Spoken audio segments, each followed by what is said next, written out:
Ladies and gentlemen, welcome to Opinion Machine, the show where we talk about all things gaming. My name is Killjoy, and today we're going to be talking about Super Mario Bros. Wonder. I've been playing a hell of a lot of this game, and I am glad to report that this is a wonderful Mario adventure, and quite frankly, one of the most interesting Mario games I've played in a very long time. By this point you've probably seen and played and heard enough reviews to know if you're interested in this game or not, but you know, as always, I like to chip in.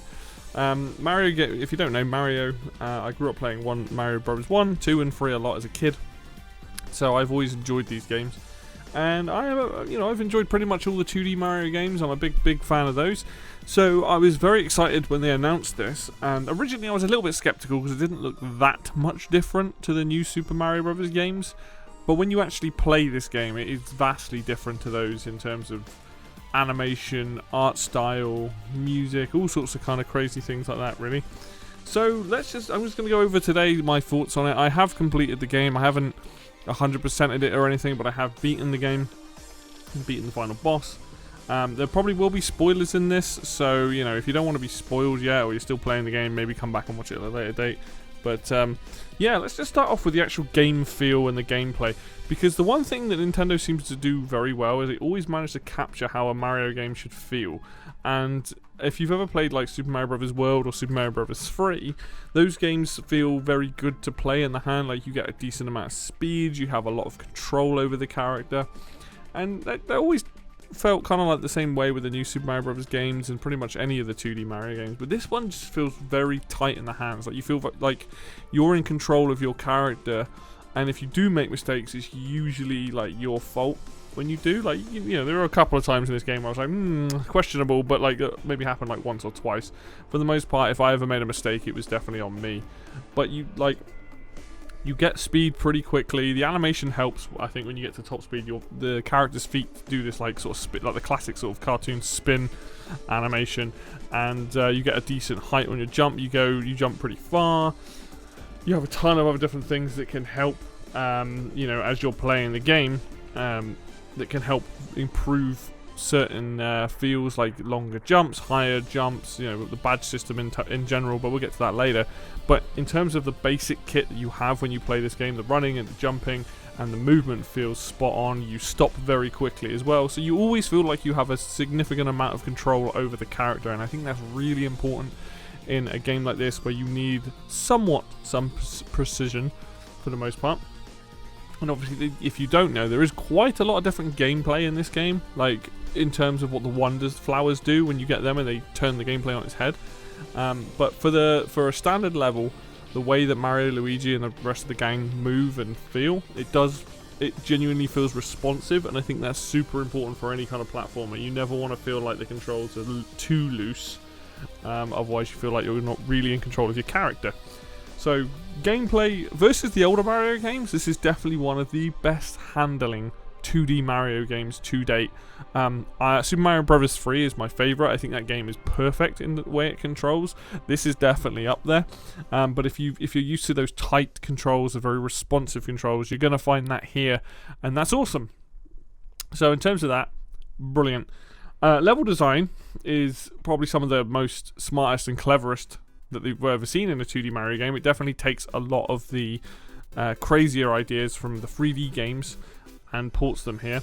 And what's interesting is a lot of the levels are quite short. If you miss the wonder flowers on a level and you miss the big gimmick that usually happens, then the levels themselves aren't that long, like maybe 2 minutes, maybe 5 minutes at max, but like 2 minutes a level, which is probably about right. Some levels are much shorter, some are a little bit longer. But yeah, you basically, the game does a good job of trying to set up a gimmick. Each level is its own gimmick, for the most part. And you basically have to figure out that gimmick, get to grips with the gimmick, and, you know, complete the level from there. When you do get the wonder flowers on each level, they usually give some crazy thing that will incorporate whatever the level's gimmick is around, usually. So you end up extending the gameplay that way. But if you miss the Wonder Flower, you just kind of get a more normal level, like a more sort of new Super Mario Bros. Style level, I guess, in terms of length and how it plays out. So, for the most part, I'd say like about 90% of the levels in this game are actually genuinely fun and memorable. There's a couple that are either a bit similar or aren't as memorable, but for the most part the levels are actually fun and interesting, and every world that you get to, they mix it up. So you never like for example, the third world is like a waterfall style world, and you think, oh, there'll be a lot of water levels, but actually it's like a right old mixture of levels and level designs, and they're all very creative. That's the most important part, is that these levels are creative. They definitely feel fresh. There's a level where you see rollerblading Koopa Troopers, which is really cool. And they're like, you know, that's just one crazy idea in a myriad of many crazy ideas. Like these big, like, puffer fishy things that fire out of cannons that you can bounce on. Pretty much most of the enemy types, apart from your standard Goomba and Koopa Trooper, most of the enemy types are new. So you've got, like, missile megs, which are like these long elongated bullet bills that you can ride on, and then they sort of sink slowly when you're stood on them. It's nuts. So the actual levels themselves are creative and memorable, and you know, they're pretty standard and straightforward to start with, but you do start to see the difficulty curve, and some of the later levels are pretty nuts and require some timing. So we've got level design is very good. What about the items for those levels? Because obviously, you know, if you're going to introduce new items and things in a Mario game, you better find that they're useful.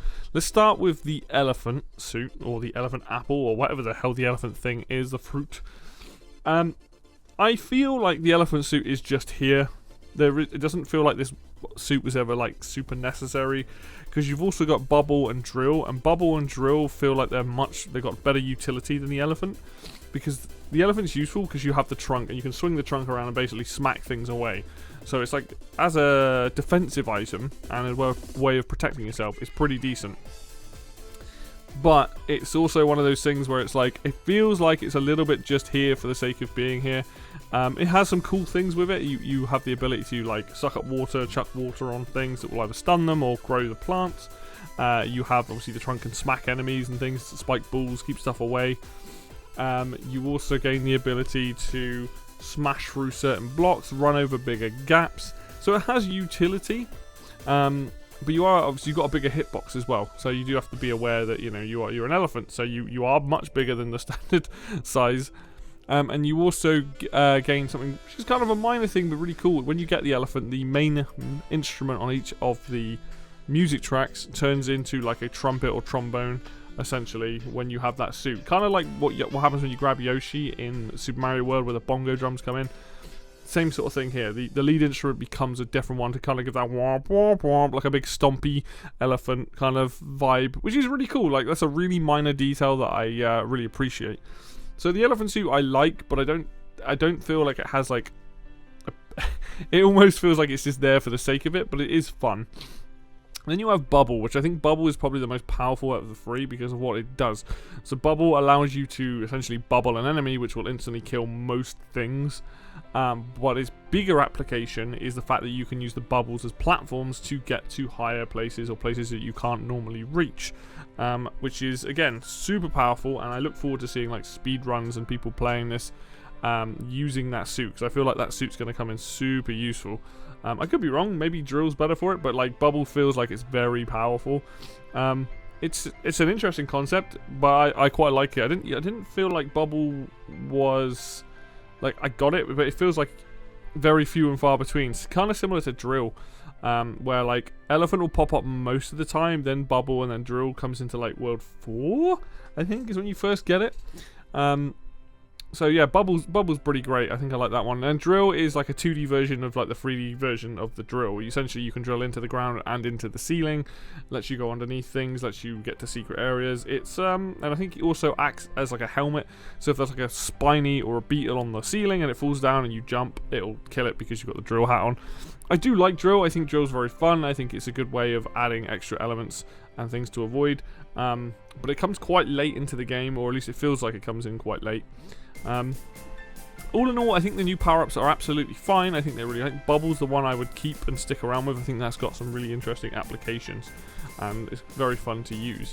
Elephant just feels a little bit like lol, so random, but it does have, for younger players, it'll probably be really useful having the ability to smack away things with the trunk. And then Drill feels like it's a nice item, but it doesn't get utilized as much as it could. But all in all, pretty good. Like, I love the fact we've got the fire flower and things like that. Two things I should mention is the animations in this game are phenomenal, and the things they've done with the animations are really, really cool. For example, in the older games, when you have a fire flower, you see that your character will chuck, usually with the right hand, I think it is, a fireball. Well, in this game, they'll chuck with both hands. So if you fire twice, tap in quick succession, I've been playing as Luigi, so he'll usually go right hand, left hand. So you get to see this animation of these double fireballs coming out of both hands, which is like super cool. Now you can duck and throw fireballs. It looks quality. You like ducks, pulls his hat overhead and chucks with the other hand. That's really cool. If you hold down the run button, Luigi gets like a slightly angry look on his face, and then you can start running. Honestly, the animations are what really sells this game and what makes it very different to the new Super Mario Brothers games. Like, you go through a pipe, his hat comes off, he grabs the hat, and then when he goes out the other side of the pipe, he like looks left and right. If you jump down a pipe, he kind of like hops up and jumps down.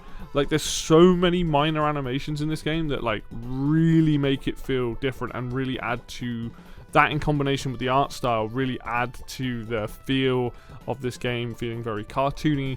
Like I said, when you start running at max speed, your feet do that kind of like cartoon circle spin, like the old Sonic the Hedgehog games. Oh man, there's so many cool like animations and things that you can do. Like when you're the elephant and ducking, you can crawl along the ground, like just incredibly joyful. So, like, I really appreciate the effort that's gone into the animations. The other thing is the sound design, very different to the older games. The classic jump sounds now changed into like possibly like a mandolin or some kind of stringed instrument sound.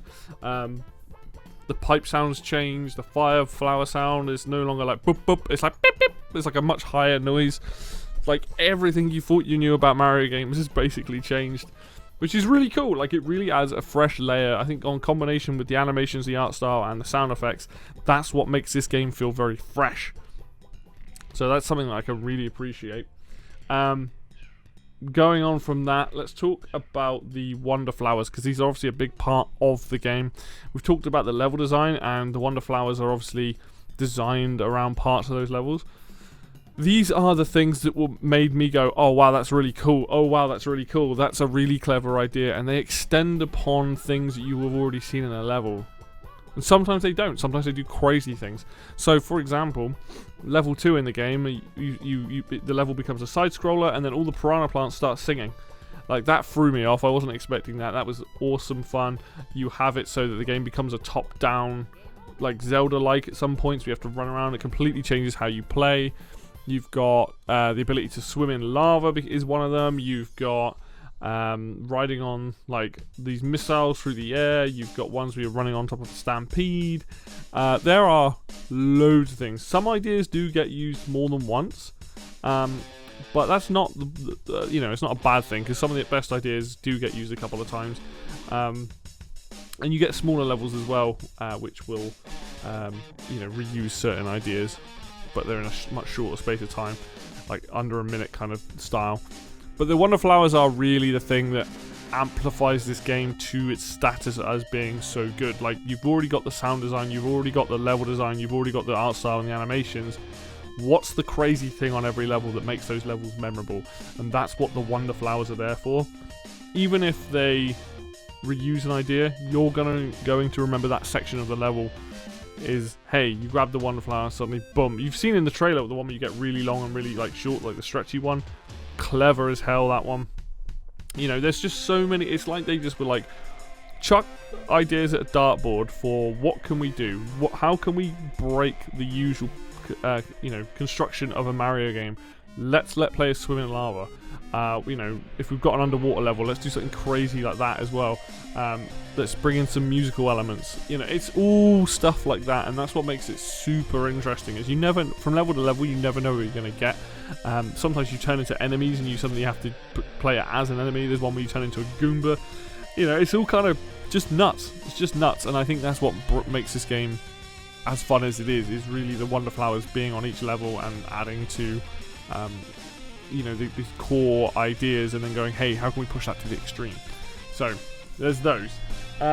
Let's talk about the little flowers that talk to you. I know a lot of people have said that they're really annoying. I couldn't disagree more. They are hilarious. Some of the things they come out with are very funny, very dumb. Like, yes, you can turn them off. Yes, you can make them speak different languages as well, which I haven't tried, but I kind of feel like doing that. But I think people saying that these flowers are annoying are just like, what, you're missing the point. They might be annoying, like, to start with, because they just say, hey, hi, how, you know, like that. But later on, they say some crazy things, and they interact with whatever you're doing in the environment. I had one earlier where he was like, oh, it's really scary up here. Like, please don't leave me. I jumped back down. He went, no! You know, and it's things like that that I just love. Like, this game feels like it's doing things that a Mario game hasn't done before. It's pushing out the boat. It's pushing out the boundaries. And it's these little things all add up to make this complete package feel very fresh. And very, like, and I think fresh is the best way to describe this game.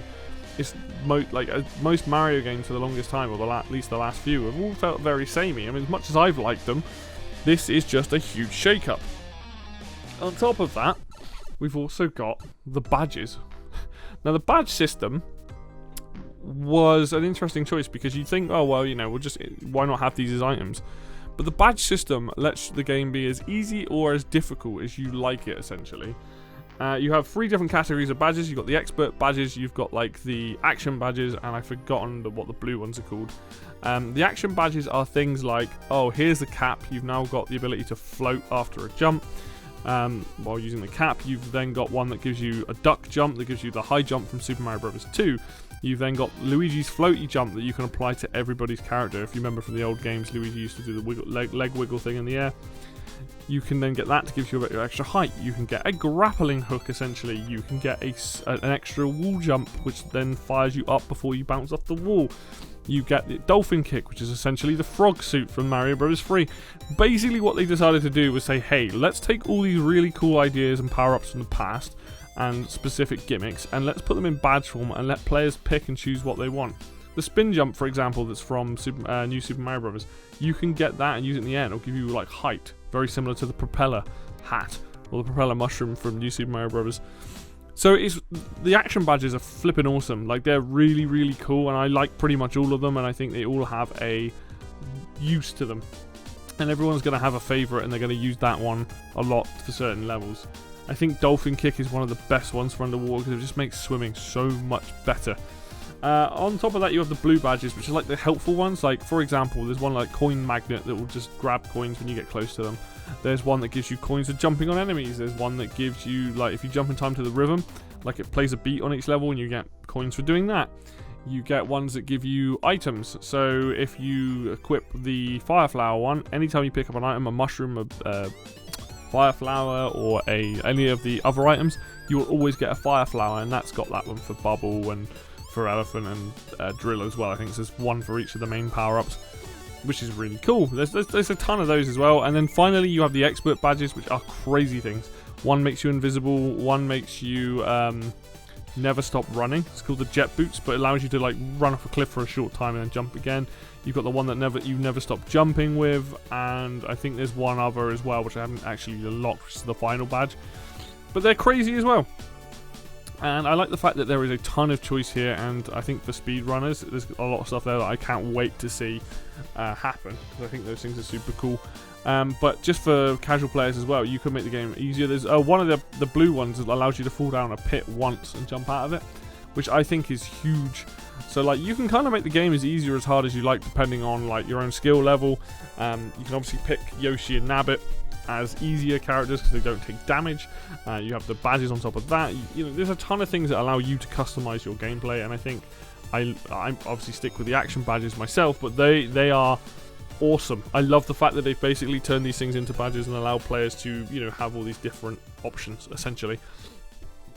One thing I will have to talk about after all of these good points is the music in this game. The music in this game isn't bad, but I think there are only a handful of tracks that are genuinely memorable and actually decent. Even the main, like, normal overworld theme, the ba-da-ba-ba-ba, like one that's playing with the guitar, it's okay. I don't think it's, like, nearly as good as some of the older overworld themes. I think the Athletic theme's pretty decent. There's a weird new sort of, like, it's not the underground theme because that is still here, but that's like, an interesting version. There's this other one that plays in the Fungus Bogs, which is this kind of weird sounding track, which I quite like. There's they've reused the or done a new version of the Super Mario Maker Super Mario Bros. 1 airship theme, which is great. That's a really good theme. Would have preferred the one from Super Mario Bros. 3 because that's the original, but I like what they did with this one and here. But most of the other music's just there. It's not bad. It's not good. It's very much middle of the road for the most part, which is a little bit disappointing.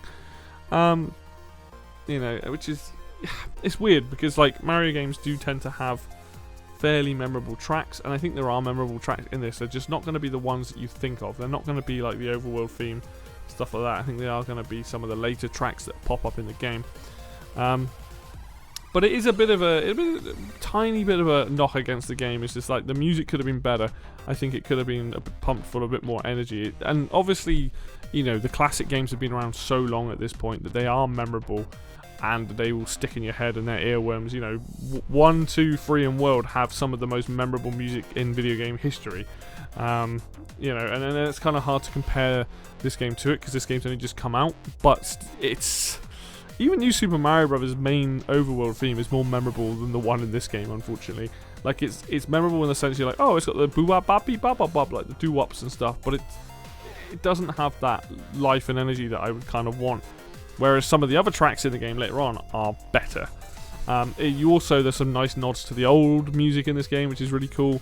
The Starman theme's really good in this game. Like I'm gotta keep that classic Starman theme, but they did a good job with that as well. So overall, music not bad, but I definitely would have wished it was a lot more like peppy, a lot more upbeat in some aspects. But this is, you know, obviously the choice that they've gone with. Overall, I think this game is just fantastic. This is one of the most fun, charming, refreshing games I have played in a very long time. And to be honest, apart from Advance Wars, like that was like I loved what they did with that game. That game was incredibly charming. This game also has it's probably to do with the art style in both games, having that kind of like cartoony style. And these two games this year have just been like just a blast to play. And this is just awesome, and I'm really glad that this game's come out. It reminds me why I like the 2D Mario games more than the 3D ones. Like the 3D Mario games are great in their own right, but these games, the 2D ones, always feel like they've got that core control, that core gameplay down to a T.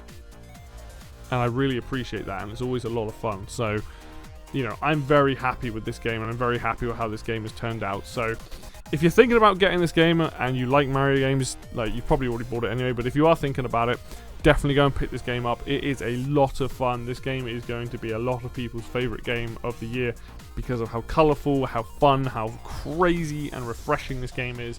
And I can't recommend it enough. So go and play this, go and buy it, and just have an absolute blast. There is obviously multiplayer in the game. I haven't really touched on that because I haven't actually played it myself, but basically you can play the game multiplayer as well, which is cool, both locally and online, so that's fun. But all in all, a great game. Probably one of the best games I've played all year, to be perfectly honest. So that's going to do it for me today then, guys. Thank you so much for watching. As always, if you like the video, hit like. If you want to see more content like this, then hit subscribe. Links for Facebook and Twitter are going to be down below in the description. And until next video, I will see you then.